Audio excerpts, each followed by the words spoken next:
welcome to another video and podcast from fantasyfootballscout.co.uk. We've managed to put out some content during the international break. Meet the Manager video featuring Tom Freeman. He's also joining me and Holly on the Scoutcast this week. In the meantime, we are back preparing for the next game week in earnest with a look at the best game week 13 captaincy options. My name is Joe. David, as well as your moustache growing greatly, how has planning for the captaincy been going? And I'm going to start with a name here, Jamie Vardy. He came through for us last week against Arsenal. Can he do it again when he visits Brighton on Saturday? What do you think? Jamie Vardy against Brighton. Good captaincy shout? Yeah, absolutely. I mean, so far he is top of the captain poll. I'll just refresh to see how he's been doing in the last few hours. That's gone up on the site this morning, so go and vote in that if you'd like to. So far, we've had nearly 100 votes. Vardy's on about 36% at the top. Aubameyang in second place. So, with good reason as well, I think, because I think it's 6 goals in his last 4. And, even if you take the Southampton game kind of out of it, because I think you kind of have to a bit, because no one's going to ever defend as badly as they did ever again. It's still 3 goals in the 3 games outside of it. So, he's looking incredibly reliable.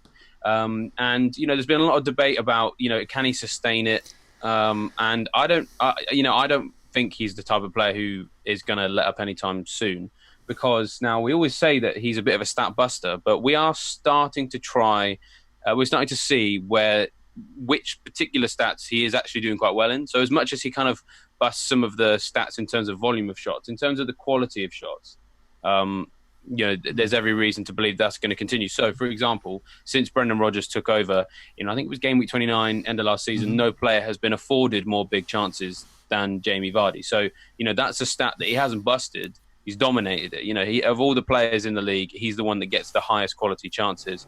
And, that's probably because of the way that Leicester play. They always, and the way that he likes to run into space, and they're very good at finding him in that space. Pulling it down just to the last 4 game weeks, he's had 5 big chances in that period. Only 4 players have had more than him in that time.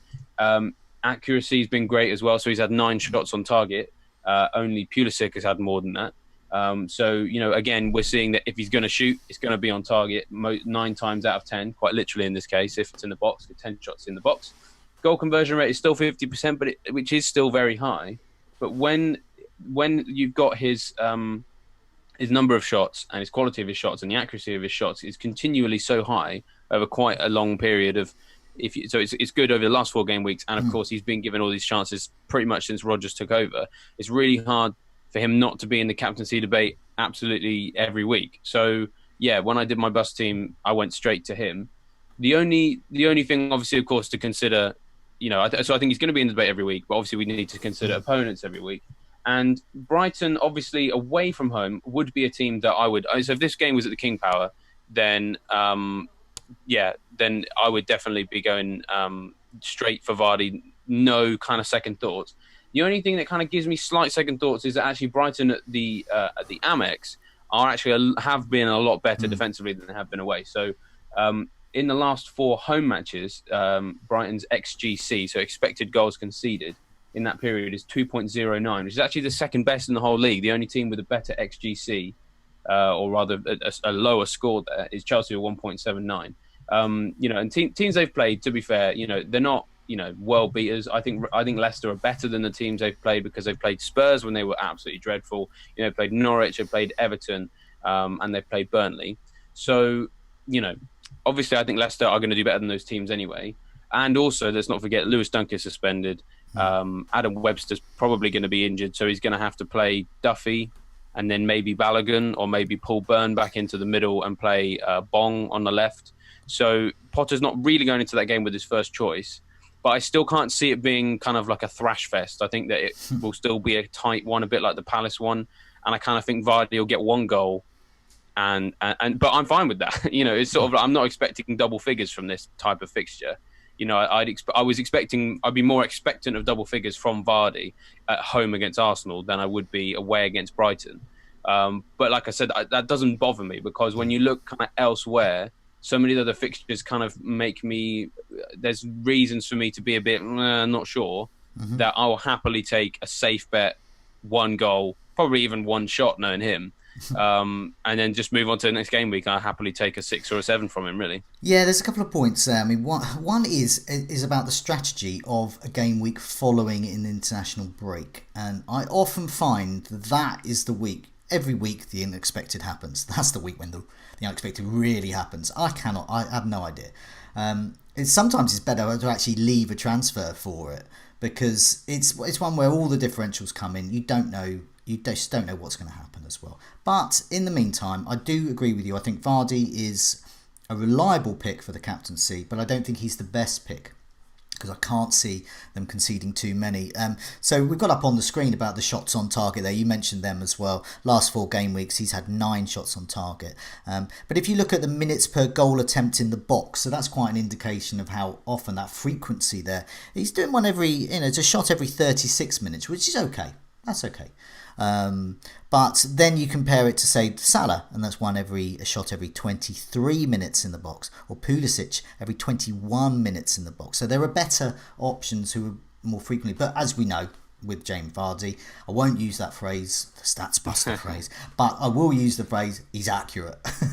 And that's the thing. He just needs that one shot, and there you go. There's your goal. Brighton at home defensively. So I had a look. I went into the members area, Fantasy Football Scout. I looked at the last 4 home games. Actually very strong, as you indicated there. So just 3 goals conceded. Only Chelsea have conceded fewer over the last 4 at home. Expected goals conceded is actually 2. So they're pretty good. Only Chelsea can better them for that. So in terms of expected goals, so big chances conceded, just 2. That's the best in the league when looking at the last 4 home games. I'm just going to have a look at my table again, because I can scarcely believe how good my team Brighton are at home. Big chances conceded. There we go. Last 4 home matches, 2. Okay, that's pretty good. Tottenham have conceded 3 big chances at home, for example. Liverpool 4 big chances at home over the last 4. There we go. Pretty good. So that indicates what you were saying. Vardy, we know what he's about. He's reliable. Is this going to be a massive goal fest? It doesn't look like it is down at the Amex. So maybe we should move on. And maybe we should move on to Liverpool assets. Could be tricky with Salah's ankle possibly still playing up. Sadio Mane as well looks like a great option. Away to Palace they are. Certainly an armbanding I'm considering for Sadio Mane there. Only one problem. I don't actually own him. Yeah. So, anyway, Liverpool assets, they certainly appeal to me. This fixture appeals to me. What do you think? Yeah, so Palace, so far this season, had been a team that I quite liked the look of defensively, or rather, I kind of wanted to steer clear of playing players against. First 4 matches, they conceded just 1 goal. Could have been 0 had they managed to just keep Jota out in game week 6, was it? But then since then, they've played Man City and they played Leicester at home, and they've conceded twice in both of those games. I still think they made them work hard for those particular results. But when we look at expected goals conceded in the last 4 home matches, Palace are actually in a pretty poor area of the table. So so XGC during that period of 9.74. Southampton, the only team worse than that, and obviously most of that XGC was in 1 game. So, across a sustained period, it looks like Palace should have conceded more than they did. Mm-hmm. So there's that to consider. And then another really great stat that has been sort of highlighted over the international break is that Mane being fantastic in the air. I think last season he was top for aerial attempts or headed efforts on goal among midfielders. Obviously scored, I think, was it with his head against Man City? It was certainly from a cross. And that's what Neil was highlighting over the international break in an article, is that Liverpool's strength from, especially from their fullbacks, Robertson and Alexander-Arnold, they're very good with their crosses and they're very dangerous from crosses. And interestingly enough, over the last 4 game weeks, the team that has conceded the most headed efforts is Crystal Palace with 19. Just 1 more than Newcastle on 18, and then those 2 are quite far away from Villa, who are 3rd worst on 13. So even though you might look at that fixture and sort of maybe look at the difficulty and think, Palace at home usually keep people out, or usually make them work hard, it does appear as if they're kind of the chink in their armour is defending these headed efforts. And if Mane's so good at them, then he certainly looks a good option. And of course, potential injury in their injuries to consider in their defence as well. Joel Ward obviously went off injured in game week 12, may be back for game week 13. So of course, pay attention to the press conferences. But potentially some patchworking for Hodgson to do if he hasn't got all of his defensive assets, and then that of course helps them even less. So yeah, Mane especially looks good in this. I don't own Mane either. I have Sterling, and we'll talk about him in just a minute. I think in terms of his potential for this weekend. But if you've got Mane and you've got Vardy, I actually think you've got quite a tough decision to make on the captaincy. Yeah, it is definitely. I mean, I've been looking at similar stats again. Once again, looking at the members area, Palace at home, far worse than Brighton. It gives me no pleasure at all as a Brighton fan to tell people that Palace are worse than Brighton, but nevertheless, they are far worse than Brighton at home over the last 4. Palace have conceded just 5, but the expected goals conceded stats suggest they should have shipped maybe 7. So they've been very lucky. Plus, they've conceded 13 big chances over the last 4 at home. That's the 3rd worst. So only Norwich and Southampton are actually worse over that time frame at home than Palace. That's an indication, really, that if those that think Palace are really good at home, they ain't no Sheffield United. They've been quite lucky there. So, that leads me to think that I think Mane and possibly Salah, if he's fit, are, for me, I think the best options for the captaincy, but that's just me. Lots of people have other thoughts. And, of course, there are other candidates out there. You mentioned one, Sterling. Man City at home to Chelsea. It looks tough to call, possibly, but is it? Chelsea are in fine attacking form. Man City are conceding. Meanwhile, Pep's troops will want to recover quickly from their Anfield loss, I suspect, are the likes of Sterling or indeed Abraham, to a lesser extent, good options. Yeah, you mentioned Sterling before. What about Man City for this match? Captaincy candidates there? I think that Man City options are actually better captain candidates than perhaps people will think for this one. Just simply because Chelsea's defence away from home is nowhere near as good as it is at home. So we already mentioned that at home they've got the best XGC over the last 4 home matches. But away from home, they still have no clean sheets away from home this season. Their XGC is kind of mid-table. It's over the last 4 away, is 6.55. So, I mean, it's not awful, but it certainly doesn't scream clean sheet, put it that way. And they're away at Man City, so, you're always going to find it tough there. So if you look at the way the matches that Chelsea have played last 4 away, so they conceded away at Watford, who haven't been particularly good in front of goal, conceded twice in the last 10 minutes against Burnley, after Burnley didn't really offer much for most of the game and then just kind of pulled 2 kind of speculative shots out of nowhere, and they just kind of weren't at the races for it. Conceded away at Southampton, conceded twice away at Wolves as well. So with what they've been offering defensively, I think there's every chance that Man City can push through that. And you're absolutely right. Man City really desperately need a big result in this game because Chelsea almost kind of in the title conversation, or at least I don't think they are realistically, because I think it's really Liverpool's to lose, but they're the type of team that are getting talked about by your Sky Sports and your BTs and your Match of the Day saying, oh, Chelsea in with a chance. So this is a huge game that Guardiola basically has to win.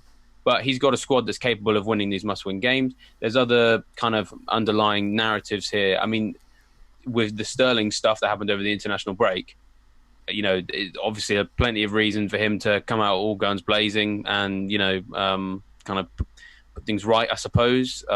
Even though for some reason Gomez has been seen as the bad guy in this whole thing, which is ridiculous. But, in terms of Sterling is the kind of person that I think likes to respond well on the pitch after these sorts of things. So there's that too. But at the same time, I will admit that actually Sterling still kind of... I'm probably not going to captain him. But so in terms of whether or not I would move him on to Mane, which I could do, I would sort of have my doubts because I kind of feel like Sterling could punish me. There's kind of 2... in terms of his individual form, there's 2 ways of looking at it. So over the last 4 starts he's had at the Etihad, he's had 1 attacking return.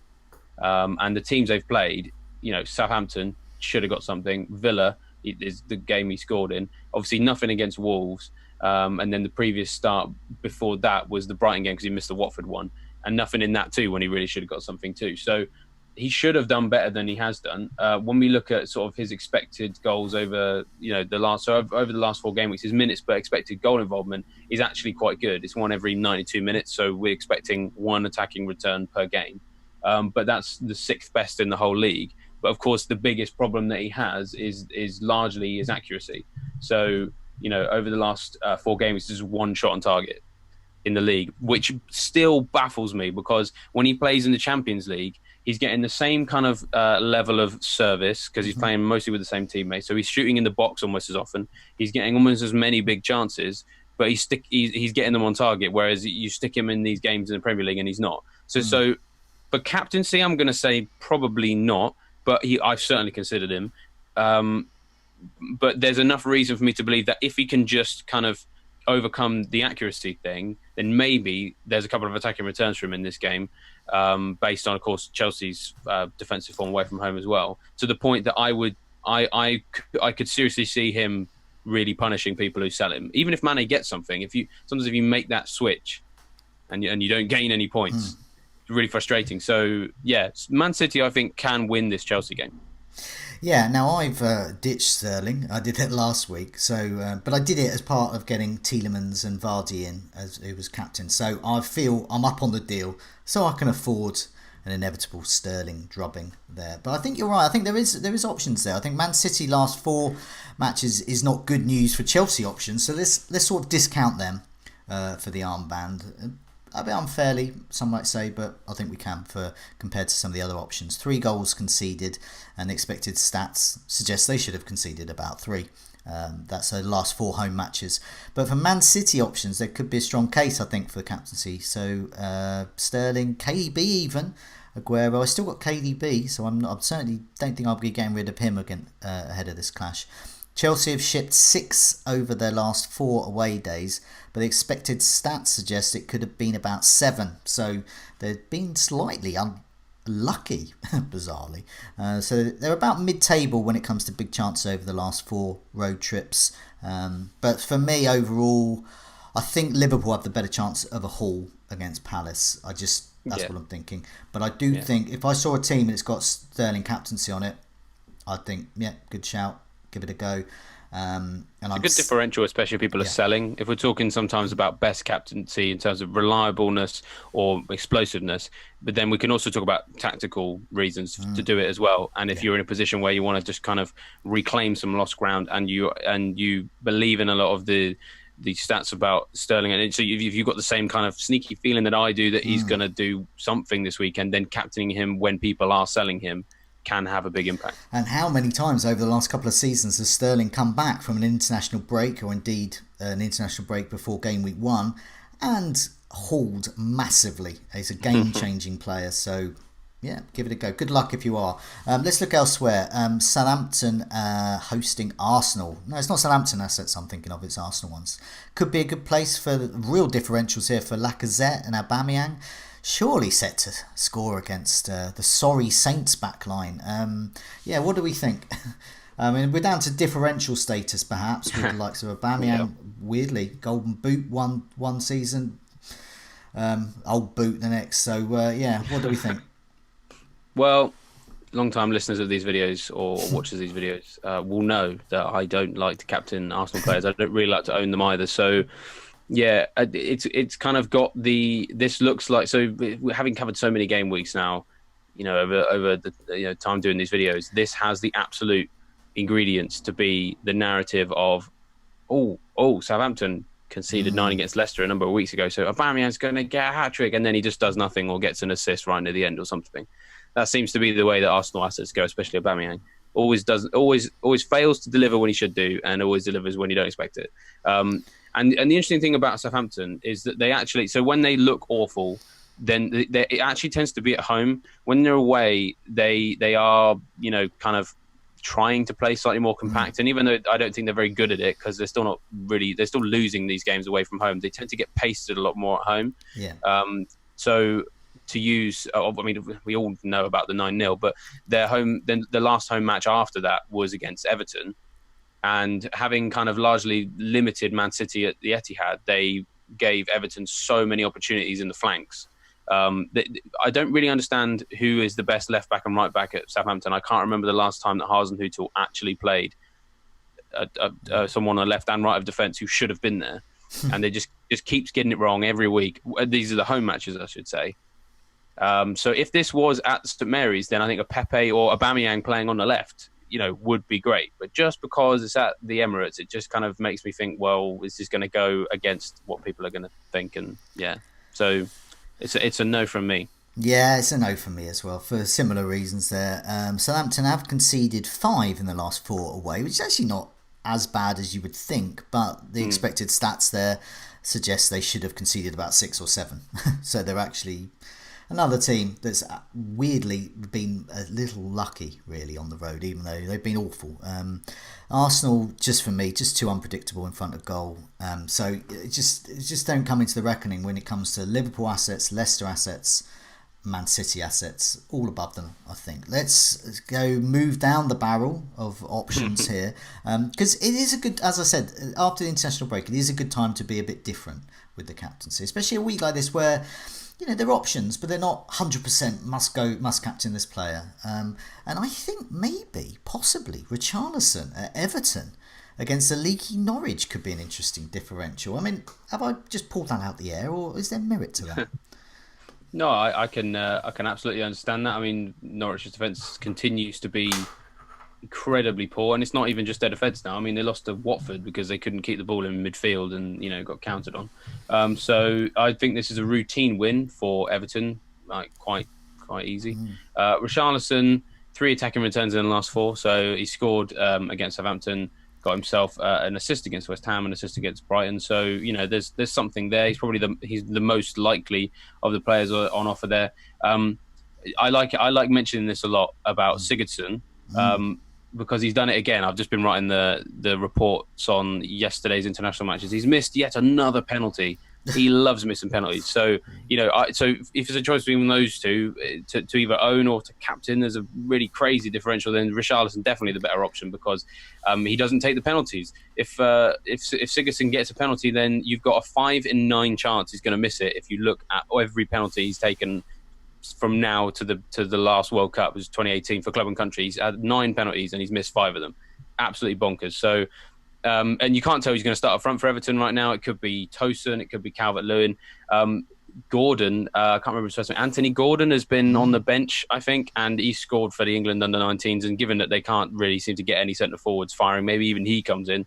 Bernard's injured, Walcott and Iwobi, I wouldn't say are nailed. So yeah, Richarlison, if you're going to have an Everton player, just seems like the obvious one. If you want to capitalise on this Norwich defence, then he's the one to go for. Yeah, you mentioned about Richarlison's form there. Sneakily going under the radar, sneakily doing well each week. And I was one of those rare times when I talk about FPL in the real world to people. And I was in the pub the other night and talking to a friend, and he was saying, how do I get a better rank or something? And I was saying, go for a player like Richarlison if you can. And he promptly did score that weekend, so I was quite pleased with that. But I think he could again. One other thing, Norwich have just 1 clean sheet in the last 4 away days. Shipped 6, but the expected stats, guess what? Say they've been marginally lucky there. They should have conceded about 7. So they're definitely there for the taking, and Richarlison is a man in form at the moment. Here we go. What about Harry Kane? Here we go. So he's away to West Ham, but on the back of some very good goals and results for England. What do we think? Kane on fire for his country, but hopeless as an FPL asset. Looking at shots on target, what do we think? Yeah, those kinds of things. Yeah, we're looking at those kind of metrics. Is there any solace for those backing Kane? Looks a good fixture. Yeah, I mean, I think so. The problem with West Ham, they're such an enigma when it comes to London games, and they're well practiced in it because there's so many London teams in the Premier League, and West Ham hate all of them with a passion, because of course their main rivals Millwall just aren't really relevant, so they have to hate everybody else with the same equal measure they hate Millwall, and it just always makes for them kind of playing better than they should do based on the form book because they have been so bad. And Roberto is clearly not a goalkeeper ready for this level of football based on his most recent performances. I don't really know how Pellegrini solves the problem of the goalkeeper, so maybe Spurs are going to massively capitalise there. But I can't really look at West Ham's poor defence recently and say, oh, that's the reason why they get thrashed by Spurs. Because how many times have we seen them come into games in poor form against a London team, against an Arsenal or a Chelsea? I remember captaining Hazard at the start of a couple of seasons ago when they went to the London Stadium and Arnautovic scored the only goal of the game and West Ham won 1-0. I can remember them, I think, drawing with Arsenal on the back of really bad form on a game where it was really obvious that Aubameyang was going to deliver and then he didn't. So then really trusting a London team against West Ham is very difficult to do. And then when you look at Harry Kane over the last four, it's not the Kane we want to see. 4 shots in the box, 2 big chances, 1 shot on target. To be honest, Son has been the more dangerous of the 2 players, with his 9 shots in the box, 3 big chances and 4 on target. So, if you really were kind of banking on the fact that Roberto doesn't look capable of even, catching a ball from a corner without punching it in his own net, then Son seems the more likely Spurs asset than Kane right now. Yeah, I mean, the reason I mentioned Harry Kane is because, okay, here's 2 bits of info. One, everyone knows, and one may come as a surprise. So looking at shots on target all season. So this is where Kane should be. He should be right at the top of that, or near enough. But there are 22 players that have had more than his 10 shots on target so far this season. That's not great. But having a look at more recent stats and away stats as well. So only Wesley and Abraham have had more shots on target than Kane over their club's last 4 road trips. So perhaps we might be a little bit too previous in